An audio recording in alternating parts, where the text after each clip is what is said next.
Muy buenas, yo soy Charlie Hoyos y esto es Magnates de Ladrillo. Hoy te traigo una entrevista que me hicieron hace unos días en Capital Radio con la gran Meli Torres y hablamos sobre temas muy interesantes. Estuvimos hablando sobre las perspectivas del sector inmobiliario para finales de 2024 y 2025. Estuvimos hablando sobre oferta, sobre demanda, sobre stock. Estuvimos hablando sobre las bajadas de tipo de interés, si ahora es un buen momento para invertir o es mejor esperarse. También estuvimos hablando sobre la ley de vivienda, cuáles han sido los efectos tras ese primer año y pico de entrada de regulación en España. También estuvimos hablando sobre un tema bastante importante y que es bastante menos oído, y es que varios ayuntamientos, entre los cuales destacan el Ayuntamiento de Madrid, el Ayuntamiento de Barcelona, el Ayuntamiento de Castilla-La Mancha, están comprando muchísimos inmuebles. Y es que por un lado te dicen que no compres, que eres un especulador, te están atacando a la propiedad privada, y por otro lado ellos compran, ¿no? Y eso, bajo nuestro punto de vista, pues tiene varias lecturas. Y por último estuvimos hablando sobre eso, ¿no? ¿Por qué hay tantos ataques a la propiedad privada en España y cómo tú te puedes proteger ante ello? Pero en esta ocasión no fui solo a la radio, sino que me llevé conmigo a mi buen amigo Juanjo García, del canal de YouTube Cirugía Inmobiliaria. Tengo un par de entrevistas con él en mi canal, por si queréis verlas, y es una entrevista extraordinaria con muchísimo conocimiento, muchísimas reflexiones. Insistimos, solamente son nuestras opiniones, que no sirva de consejo financiero, pero siempre está muy bien tener opiniones mucho más reivindicativas o mucho más fuera de la norma, fuera de aquello que suele ver en la televisión, para que en base a eso tú construyas tu propia opinión, siempre con mucho espíritu crítico, y en base a eso, pues que continúes invirtiendo en este maravilloso mundo del sector inmobiliario. Y sin más, te dejamos con esta súper entrevista en Capital Radio con la gran Meli Torres. Bueno, pues ahora en nuestro análisis de mercado hoy contamos con dos expertos del sector inmobiliario. Está con nosotros Charlie Hoyos, que es personal shopper inmobiliario en Madrid, es inversor, también es autor de la Biblia del Magnate del Ladrillo. Y también está con nosotros Juanjo García, que es también un profesional inmobiliario, es inversor, cuenta con experiencia con 20 años en agencia inmobiliaria, es autor de 3 libros. Bueno, pues con ellos vamos a analizar cómo va a evolucionar el sector inmobiliario hasta finales de año. Vamos a hablar pues sobre la ley de vivienda, que bueno, se cumple el primer año desde que se aprobó, si es un buen momento para invertir con la bajada de los tipos de interés, y bueno, hay muchas cosas más, pero como los tengo aquí a mi vera en directo desde Capital Radio, pues vamos a saludarle y que ellos, que son los expertos, pues que nos lo cuenten. Así que buenos días, Charlie. Buenos días, Meli, es un placer siempre ver esa sonrisa inmobiliaria. Bueno, la verdad es que es un placer teneros aquí con nosotros. Juanjo, buenos días. Buenos días, muy agradecido de estar aquí. Bueno, la verdad es que os sigo muchísimo por las redes, tanto a Charlie como a Juanjo también. Creo que hacéis un trabajo muy interesante, muy divertido, y bueno, por eso quería también contar con vosotros, porque bueno, mucho se habla, ¿no? de qué va a pasar en esta segunda mitad de año. Bajan los tipos de interés, parece que se reanima el sector, todo el mundo parece que tiene esa alegría, pero bueno, quiero que me contéis vosotros cómo veis esta segunda mitad del año para el sector. Charlie. A ver, lo primero de todo, que no cunda el pánico. El sector inmobiliario va a seguir funcionando, van a seguir habiendo operaciones de compraventa, seguirá el alquiler de activos inmobiliarios. ¿Qué va a suceder? Si hablamos de oferta, demanda, stock, la oferta va a seguir cayendo. ¿Por qué? Porque no se está protegiendo a las personas que tienen inmuebles o a las personas que tienen capacidad para endeudarse y comprar inmuebles. Segundo, ¿qué sucede con la demanda? Cada vez tenemos más hogares, entonces necesitan viviendas. Claro, si cae la oferta, sube la demanda, ya tenemos un desajuste. Lo ideal que sería, pues que si hay un stock de 1% y hay una demanda del 1%, básicamente queden netas, y de esta manera pues no habría esa subida de precios. Como la oferta es peor, es más baja que lo que es la demanda, sube los precios, no hay otra. ¿Qué vamos a ver? Pues como ahora vamos a tener probablemente esa bajada de tipo, bueno, ya ha sucedido, de hecho, ha bajado medio punto la FED, Banco Central Europeo continuará, y el único banco que está subiendo es en Brasil, pero bueno, van por su cuenta, ¿no? ¿Qué va a suceder? Pues yo siempre lo digo, si bajan los tipos van a subir los activos inmobiliarios. ¿Por qué? Porque los bancos centrales van a imprimir dinero, se devalúa tu moneda y te cuesta mucho más esfuerzo, más en esfuerzos monetarios, comprar la misma vivienda. Eso es lo que va a suceder, que van a subir los precios. Juanjo, bueno, eso de que van a subir los precios no sé si es bueno. Yo me uno a la primera frase de Charlie, que no cunda el pánico. Por supuesto que va a haber operaciones y la máxima es que la vivienda es un elemento de primera necesidad, siempre hay demanda. Siempre hay gente que tiene que vivir en casas y siempre va a haber alguien que proponga esa oferta.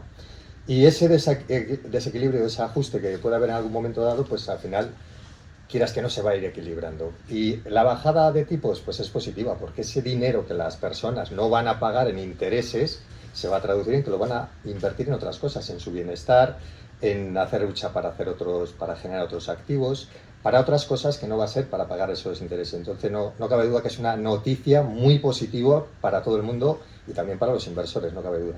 Ujú. Bueno, ahora vamos a pasar a hablar de la ley de vivienda, porque justamente se cumple un año, entonces decimos, bueno, ¿qué ha pasado con la ley de vivienda? ¿Qué repercusiones ha tenido? ¿O qué soluciones hay para todas las repercusiones que ha tenido también? Contadme. Te respondo rápidamente, Meli. Me lo preguntaste hace unos meses, la primera vez que pasé por la radio. Te respondo lo mismo. Para mí es una auténtica canallada, ¿vale? La gente habla de que ha sido un error. No, yo soy de la opinión de que ha sido algo puramente calculado, simplemente por un tema populista, un tema político populista. Porque en el momento que te cargues la oferta, tienes más pillados a precisamente aquellas personas más vulnerables. Y precisamente tú ahora, como inversor, tú sí tienes la capacidad para elegir, porque todavía tenemos esa capacidad, ¿no? De decir, oye, ¿a quién voy a elegir como inquilino? Todavía no nos dejan esa libertad, ¿no? Menos mal, Menos mal. Entonces, ¿qué sucede? Pues que precisamente si te vienen 50 personas para un inmueble, que no es raro, en España, por ejemplo, por cada inmueble que tú pones, tienes 60 leads, 60 personas que te van a preguntar de media. Con lo cual, ¿a quién vas a coger? Al mejor perfil. Cuando veas la documentación vas a coger al mejor. ¿Quién se queda fuera? El peor perfil. A mí me parece una auténtica canallada porque es un ataque a la propiedad privada. Simplemente los gobiernos tienen que dejar, no tienen que intervenir, tienen que dejar más libre mercado. En el momento que intervienen, se cargan la oferta y la oferta.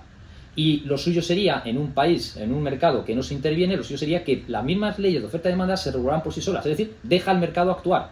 Y cuando dejas al mercado actuar, y un buen ejemplo es, por ejemplo, Milei en Argentina. ¿Qué es lo que se ha hecho? Bueno, vamos a cargarnos ley de vivienda, vamos a dejarnos determinados ministerios y vamos a dejar que sean la ley de oferta y demanda ellas mismas que trabajen por sí solas. ¿Qué ha pasado? Pues tiene muchísima más oferta y han caído los precios. Bueno, decías 60 personas interesadas cuando ponen un anuncio de alquiler, pero el otro día precisamente estuvo Alquiler Seguro por aquí y nos estuvo diciendo que de media 115 personas están interesadas cuando ponen un anuncio de una vivienda de alquiler. Pero es que en Barcelona se triplica, o sea, 300 personas, más de 300, en cuanto hay un anuncio. Claro, las consecuencias que está sufriendo Barcelona por las limitaciones del precio. Déjame que te diga una cosa muy rápida. Hace muy poco, hace 2 días, puse en las redes sociales, ¿vale? En determinadas redes sociales y también en las plataformas de vivienda, una vivienda de la familia para alquilarla y en cosa de 2 horas, 300 leads. Fíjate. En cosa de 2 horas, ¿eh? 300 leads. Es una auténtica locura lo que se está viviendo con la tremenda demanda que hay para los alquileres y sin duda la ley de la vivienda ha perjudicado muchísimo. Ha sido muy oportunista, muy electoralista y ha provocado una cosa que es un veneno mortal para el sector. Ha provocado la especulación, que han hecho muchos propietarios subir el precio cuando ha rotado el inquilino para no caer en esa limitación de precio que nos coartaba esa ley. Y la especulación es mala principalmente para el usuario final y esa demanda altísima que hay pues le está perjudicando a la hora de encontrar viviendas asequibles. Entonces es una canallada, también me uno a esa palabra, pero añadiría que hay cosas más fáciles de hacer, por supuesto, cuando no hay ese intervencionismo dentro de la propiedad privada y dentro de un mercado que se tiende siempre a regular solo sin necesidad de esas leyes absurdas y completamente inadaptadas a la demanda del sector. Si me permite hacer un comentario a lo que ha dicho Juanjo, fíjate, yo cuando lo veo el término de especulación, tú lo que te haces es protegerte, ¿no?, contra una ley de vivienda que lo que hace es precisamente romper con tu propiedad privada, ¿no? Entonces, yo fíjate lo que veo. Yo la especulación sana es que tú dices, oye, si yo estudio una carrera es porque creo que en 4 años va a estar mejor. Si empiezo con una pareja es porque creo que voy a vivir con ella mejor que estando solo, ¿no? Y no eliges a otra. Entonces, tú cuando compras un inmueble es porque precisamente te voy a ayudar a alguien, pero a cambio me voy a llevar una rentabilidad porque tengo un riesgo, ¿no? Yo lo que veo que realmente la especulación, porque es una palabra que están criminalizando a las personas hoy en día, a los inversores, para que no inviertan, yo lo que veo es la especulación viene por parte precisamente tanto de inquiocupas y ocupas, que lo que hacen es te ocupan la vivienda o te dejan de pagar y lo realquilan, es decir, tienen rentabilidad infinita porque no ponen un duro, tú pagas todos los gastos y comunidad, gastos, suministros y ellos se llevan la rentabilidad, o incluso gobiernos, que es tu vivienda, que tú has pagado un ITP para que sea tu vivienda, pagas un IBI para recordar que todos los años es tu vivienda, pagas rendimiento de capital inmobiliario por decir, puedo alquilarlo, y cuando vendes pagas 2 impuestos. Pero aún así, te están regulando contra tu propiedad. Entonces están especulando precisamente los gobiernos y ayuntamientos con algo que es tuyo y que has pagado por ello o continúas pagando por ello. Entonces yo creo que tenemos que empezar a separar lo que es una especulación sana, es decir, yo quiero mejorar la vida, yo no veo a nadie que diga voy a estudiar esto porque dentro de 10 años quiero estar parado. ¿Entiendes? Quieres mejorar en la vida, todos queremos prosperar. Claro, fíjate, ahora me decíais lo que ha supuesto, pero claro, ¿qué soluciones hay, no? Fíjate que hablaba yo el otro día con Julián Salcedo, que es doctor en economía, y decía, es que hay que derogar la ley de vivienda en todo lo que es respecto al alquiler, ¿no? Al menos por 2 años, decía. Bueno, ¿cómo veis vosotros eso? ¿Qué hay que hacer?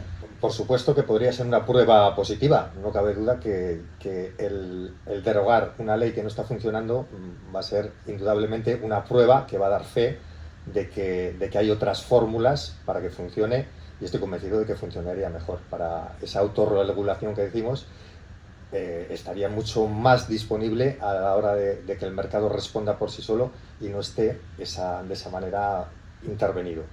Pero ¿y tú crees que se puede derogar esa ley, Charlie? Se puede, simplemente querer es poder. Lo que sucede es que de cara a titulares, de cara a las personas que quizás no son capaces de investigar un poquito más en cómo funciona la ley de vivienda, cuáles son los efectos, que lo saben todos los políticos, el 100% de los políticos saben que cualquier mercado que regules se carga la oferta. Eso lo saben. Lo que sucede es que prefieren hacer oídos sordos y tratan de dar como, pues, ¿no? como que es una oportunidad para los inquilinos. A partir de ahora vais a tener la vida resuelta, en el sentido de quien quiera vivienda la va a tener y va a tener de los precios más bajos. ¿Quién no le gustaría, por cualquier servicio que ahora mismo está haciendo, vivienda, un coche, un seguro, que le digan, te vamos a bajar los precios? Ya, pero tienes que entender qué es lo que está sucediendo a la otra parte, a la parte que te está dando ese servicio. A lo mejor ya ese mercado ya no le resulta interesante. Entonces, ¿cómo lo solucionaría? Te cargas la ley de vivienda, la derogas automáticamente, y no estoy hablando de anarquía inmobiliaria, porque efectivamente tienes que tener una ley de arrendamientos urbanos. Es que la tenemos una ley de propiedad horizontal, tenemos una fiscalidad muy, no quiero decir bien planteada, pero la tenemos muy calculada. Es decir, hay superregulación en cuanto al sector inmobiliario. España es un país que el 10-12% del PIB es inmobiliario. Es decir, es un país en el que la mentalidad que tenemos descansa mucho sobre el ladrillo. O sea, lo conocemos y es un bien al mismo tiempo que realmente quienes especulan con ello, vuelvo a insistir, no somos nosotros, no somos los inversores, sino son precisamente aquellos que no poseen el activo. Especulan con lo tuyo. Si tú especulas con lo tuyo, es algo sano. Cuando alguien especula con lo tuyo, eso es regulación, control, como palanca para captar votos. Es populista. Oye, ¿y qué pasos está dando el gobierno en materia de vivienda? ¿Por qué se está dando tantos ataques a la propiedad privada en España, Juanjo? Pues yo creo que precisamente por lo mismo, por ese populismo, ¿no? Por favorecer a quien no tiene una mentalidad de progreso, de prosperidad, y es el voto fácil. Entonces a esto les voy a convencer de que el inversor es el malo, del que tiene el capital es el malo, del que proporciona viviendas a los demás es el malo porque gana mucho dinero, y yo soy el bueno que voy a regular esto. Entonces está claro que ahí radica mucho el foco del problema, en el ganar poder, ganar elecciones y no utilizar el sentido común, porque esto al final es sentido común. La gente tiene que vivir en una casa, señores. No me obligue a un señor que es propietario a limitar, cuando le están subiendo los impuestos de todo tipo, le están subiendo comunidades de propietarios, le están haciendo derramas, etcétera, le suben materiales de construcción, todo para tener una vivienda digna para poner al mercado. No le regulen ustedes esa economía para dificultar ese mercado. Entonces, para mí es una cosa fundamental el que seamos conscientes de que esto es puramente apartado del sentido común de cualquier persona, de la oferta a la demanda, y de que las personas necesitan vivir en un sitio sin necesidad de que usted le diga a ese señor que le va a alquilar una vivienda qué es lo que tiene que hacer y cómo lo tiene que hacer, porque volvemos a lo mismo. El mercado por sí mismo se regula. Si intervienes con una finalidad que no es sana, vamos a tener estos problemas que estamos teniendo, claro. Charlie. 100% de acuerdo, y añadiría 2 cosas. Comenta, la pregunta original es que ¿por qué ataques a la propiedad privada en España? Yo tengo 2 opciones y espero que sea la primera. Insisto, no quiero ser catastrofista, quiero ser realista. La primera razón es porque, como decía mi abuela, el que habla mal de la burra es porque quiere montar en ella, ¿vale? ¿Por qué se habla de los especuladores? Porque ellos quisieran tener esas viviendas, pero sin haber hecho ningún esfuerzo, ¿vale? Entonces, si yo criminalizo las viviendas, pero al mismo tiempo tengo determinados superentes y fondos de inversión como BlackRock y otros comprando viviendas a tutiplén, muchísimas viviendas, tienes determinados ayuntamientos haciendo iniciativas muy populistas, comprando viviendas a precios de derribo, ¿vale? Porque están, ahora lo hablaremos después, supongo. Entonces, ¿qué es lo que están haciendo con ello? A ti te hablan mal para que no compres, te asustes y te salgas de mercado, que te sorprendería, Meli, la de gente que me habla por redes sociales o inversores que me contactan y me dicen, es que, ¿qué hago? ¿Cómo invierto en un mercado en el que ves que te están quitando la propiedad privada, en el que te están atacando continuamente? Entonces, si te asustas, ¿no? Entonces, ¿qué sucede? Por supuesto, las personas que nunca han invertido van a decir no invertir, y los que están invirtiendo muchos están saliendo. Entonces, el pastel se queda para los que, precisamente las personas que te están atacando a propiedad privada. ¿Cómo explicas que mientras que ellos te dicen que no inviertas, ellos sí lo hacen? Entonces yo soy de la opinión que hay que hacer lo siguiente: no te quedes con lo que dicen, sino con lo que hacen. Tienes que ver las acciones valen más que las palabras.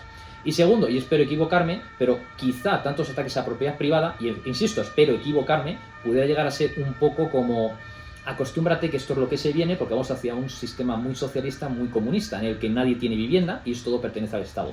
Insisto, pienso y quiero pensar que es más, quiero asustar para que dejes de invertir, no lleguemos nosotros, más que te lleguen a expropiar o cosas similares. Espero que eso no lleguemos nunca a ese lado. Pero que nadie tenga vivienda, ¿no? Si la gente pues al final tiene que complementar sus pensiones con esa vivienda que tiene precisamente, ¿no? Y ponerla en alquiler, que esto es lo que ha habido pues la mayoría de la gente en España. Sí, porque además uno de los problemas yo creo que también es la cantidad de viviendas vacías que hay, ¿no? Que esas se podrían poner en circulación. ¿Por qué no regula eso el gobierno? ¿Por qué no facilita a esas personas que son propietarias de pisos que están con miedo a ponerlas en el mercado de alquiler por lo que les pueda suceder, por el propio miedo que les meten? Porque no lo pongas en alquiler porque te voy a subir, te voy a regular el precio y además se te puede meter una persona y hay muchísimas viviendas que podrían estar en el mercado y que ahí sí que podría a lo mejor intervenir el gobierno en decir: vamos a ver, todas esas viviendas vacías las vamos a poner en el mercado. Y sería una medida que yo creo que favorecería mucho el tranquilizar a todos esos propietarios que muchas veces no se atreven, y hay infinidad de ellas, hay muchísimas que suavizarían y relajarían muchísimo lo que es el equilibrio entre la oferta y la demanda. Si me dejas ahí una cosita con el tema de los ataques a la propiedad privada, fíjate, justamente este domingo voy a hacer en mi canal de Magnate del Ladrillo, voy a hacer una entrevista en directo a una persona, ¿vale? Por no decir el nombre, ¿vale? Pero bueno, que lo vean ahí en el canal. Una persona que lleva 6 años con una persona que le ha dejado de pagar, 6 años, le debe 66.000 euros. La deuda ha ascendido entre principal y lo que son gastos de suministros, etcétera, porque están gastando un agua tremendo. O sea, es decir, los suministros están pagando porque como ellos no lo pagan, pues lo paga el propietario. Entonces, todos los meses tiene 350 euros de gastos, ¿vale? Ya, insisto, la deuda asciende a 66.000 euros, ¿vale? Entonces, veo mucha gente por las redes que siguen diciendo: yo no conozco a nadie que le hayan ocupado la vivienda o le hayan dejado de pagar. Es todo un invento de determinadas políticas, ¿no? Porque lo que quieren hacer es verter mierda sobre determinados colectivos, etcétera, etcétera. Entonces, eso está sucediendo. Yo lo he visto, nos ha pasado en la familia y siempre pasa, los impagos están ahí. Sí, en la agencia lo vemos bastante habitualmente, últimamente un poco menos, pero hemos visto casos bastante dramáticos, ¿eh? de personas que han ido a su casa, la tienen ocupada y la impotencia de ver que nadie les resuelve el problema de un modo legal, que nadie les protege, que tienen que tomar sus propias medidas a modo particular. Bueno, te voy a contar el ejemplo de un señor que nos puso la vivienda a la venta y nos dio la vivienda para ponerla a la agencia y ponerla a vender. Y cuando fuimos a llevarle un cliente, dijo: no podemos enseñarla porque la tengo ocupada, se me han metido tres personas y no puedo sacarlas. Resulta que este señor, al ver la dificultad que tenía legalmente, pues se tomó un poco la justicia por su mano. Yo no sé si está bien o está mal, pero este señor era guardia civil. Y este señor fue va a sonar un poco dramático, pero literalmente mojó la puerta de gasolina y hizo que escurriera un poco de gasolina por dentro, aporreó la puerta y dijo: o salís o prendo una cerilla. Salieron de ahí escopetados. Es un caso dramático, pero es una figura. Lo que más curioso me resulta, perdona que te haya interrumpido, Eli, es la figura de autoridad que se supone que respalda a la autoridad del Estado, y él mismo pasa del Estado porque no me protege mi propiedad privada y tengo yo que tomar otro tipo de medidas. Entonces, bueno, un dato anecdótico que sucedió y es real para los que piensan o creen que no suceden estas cosas. O recurrir a determinadas empresas. Eso, bajo mi punto de vista, es un Estado fallido. Tú estás pagando impuestos precisamente por tener una seguridad y una seguridad de tu propia privada. Insisto, por eso pagas ITP, IBI, etcétera. Oye, ¿qué está pasando con los ayuntamientos que, bueno, pues han salido ya de compras, ¿no? Se podría decir, el Ayuntamiento de Barcelona, Madrid, la Junta de Castilla-La Mancha están comprando inmuebles, pero ¿esto qué significa? Un ejemplo muy claro: el mes pasado el Ayuntamiento de Barcelona ha comprado, no me acuerdo cuántas viviendas eran, creo que 19 viviendas, y había pagado por ellas a 400 y pico mil euros por vivienda. Yo, bajo mi punto de vista, es por vivienda de 50 metros cuadrados, que todavía hay que reformar, etc. Entonces lo que están haciendo es, van a prohibir a partir de 2028 que tú puedas tener un Airbnb en Barcelona con tu propiedad privada, no puedes dedicarlo pese a que tuvieras la perceptiva licencia. Vale, ¿qué sucede? Ahora vamos y te compramos a este edificio. O sea, lo que me estás diciendo es: me echas, pero al mismo tiempo me compras. Vale, 420.000 euros por vivienda, es un despropósito. Pero luego dices: y con esto voy a hacer alquiler social. Todavía no lo he visto. Luego probablemente digan: no, es que el precio de mercado es este o es este otro. Si el precio de mercado es poco, 400 euros y has comprado 420.000, es un 1% de rentabilidad. Entonces, el mensaje que a mí me daría es lo siguiente: esto es lo que estás haciendo con el dinero que yo estoy pagando impuestos, hacer una muy mala inversión. Haz otro tipo de política, no compre vivienda de 420.000, quizá empieza a hacer otro tipo de actividad con mi dinero. El Ayuntamiento de Madrid recientemente ha dicho, hace 3 semanas, un mes, que va a comprar inmuebles. Está comprando inmuebles al 50% del precio. Es decir, en los 21 distritos de Madrid, lo que te están diciendo es: yo te compro el inmueble, precio máximo, a un 30, 40, 50% por debajo del precio de mercado. Eso para mí es que a ti lo que te hacen es, te están asustando, mientras que ellos están saliendo de compras. Madre mía, oye, se nos acaba el tiempo, pero venga, una última conclusión, Juanjo. Con respecto a esta última noticia, a esta última pregunta que hacías, pues yo he vivido la experiencia en mis propias carnes con el Ayuntamiento de Valladolid, que se puso a comprar viviendas. Y lo primero que detectamos es un intrusismo en el sector inmobiliario, porque no saben comprar. Y luego el destino que le dan podría ser muchísimo mejor que luego la gestión, que es completamente farragosa para todas las personas que quieren que les compren la vivienda, y luego la gestión de esas viviendas ha sido nefasta, una catástrofe que ha terminado desapareciendo ese organismo que se dedicaba a la compra de esas viviendas perteneciente al Ayuntamiento de Valladolid. Charlie, una última conclusión. Nada, un segundo. Rápido, inversión inmobiliaria es importantísima, es fundamental. Ahora bien, no te limites solamente a la inversión inmobiliaria, también hay metales preciosos, hay otro tipo de inversiones, y no te limites solamente a invertir en inmobiliario dentro de España. También hay países muy interesantes, y si se carga la propiedad privada, ahí tienes una salvaguarda. Pues muchísimas gracias, Charlie Hoyos y Juanjo García. Un placer. Gracias. Gracias.